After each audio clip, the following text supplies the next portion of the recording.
സെപ്റ്റംബറിൽ നടക്കാനിരിക്കുന്ന 2026 ഫിഫ ലോകകപ്പ് യോഗ്യതാ മത്സരങ്ങൾക്കുള്ള അർജന്റീന ടീമിനെ പ്രഖ്യാപിച്ചു. 11 വർഷത്തിൽ ആദ്യമായി ലയണൽ മെസ്സിയും ഡീമരിയയും ഇല്ലാത്ത ഒരു സ്ക്വാഡാണ് അർജന്റീന പ്രഖ്യാപിച്ചത്. മെസ്സി പരിക്ക് കാരണവും ഡീമരിയ വിരമിച്ചത് കാരണവുമാണ് ടീമിൽ ഇല്ലാത്തത്.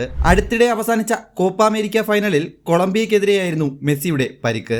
മത്സരത്തിന്റെ ആദ്യ പകുതിയിൽ പരിക്കേറ്റ മെസ്സി പരിക്കിനെ വകവയ്ക്കാതെ മത്സരത്തിൽ വീണ്ടും കളിക്കുകയായിരുന്നു. എന്നാൽ രണ്ടാം പകുതിയിൽ പരിക്ക് കൂടുതൽ ഗുരുതരമായതോടെ മെസ്സി മത്സരം പൂർത്തിയാക്കാനാകാതെ കളം വിടുകയായിരുന്നു. പരിക്കിനെ തുടർന്ന് മേജർ ലീഗ് സോക്കറിൽ ഇന്റർ മയാമിക്കായും മെസ്സി ഇതുവരെ കളത്തിലിറങ്ങിയിരുന്നില്ല.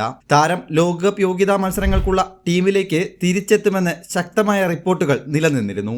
എന്നാൽ ആരാധകരെ നിരാശരാക്കിക്കൊണ്ട് താരത്തിന് ടീമിൽ ഇടം നേടാൻ സാധിക്കാതെ പോയി. മെസ്സിക്ക് പുറമെ സൂപ്പർ താരം പൗലോ ഡിബാലയ്ക്കും അർജന്റീനൻ ടീമിൽ ഇടം നേടാൻ സാധിച്ചില്ല.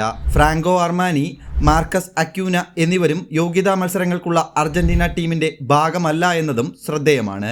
മെസ്സി ഇല്ലെങ്കിലും മുന്നേറ്റ നിരയിൽ ഒരുപിടി മികച്ച താരങ്ങളുമായാണ് സ്കലോണി ലോകകപ്പ് യോഗ്യതാ മത്സരങ്ങൾക്കായി തയ്യാറെടുക്കുന്നത്. മാഞ്ചസ്റ്റർ യുണൈറ്റഡിനായി ഇംഗ്ലീഷ് പ്രീമിയർ ലീഗിൽ ആദ്യ മത്സരത്തിൽ തന്നെ അസിസ്റ്റ് നേടിക്കൊണ്ട് തകർപ്പൻ പ്രകടനം നടത്തിയ അലക്സാൻഡ്രോ ഗർനാച്ചോ, മാഞ്ചസ്റ്റർ സിറ്റിയിൽ നിന്ന് സ്പാനിഷ് വമ്പന്മാരായ അത്ലറ്റിക്കോ മാഡ്രിഡിലേക്ക് ചേക്കേറിയ ജൂലിയൻ അൽവാരസ്, കോപ്പ അമേരിക്ക ഫൈനലിൽ അർജന്റീനയ്ക്കായി ഗോൾ നേടിയ ഇന്റർ മിലാൻ താരം ലൗട്ടാരോ മാർട്ടിനസും അർജന്റീനയുടെ മുന്നേറ്റ നിരയിൽ മികച്ച പ്രകടനം നടത്തുമെന്ന് ആരാധകർ വിശ്വസിക്കുന്നു.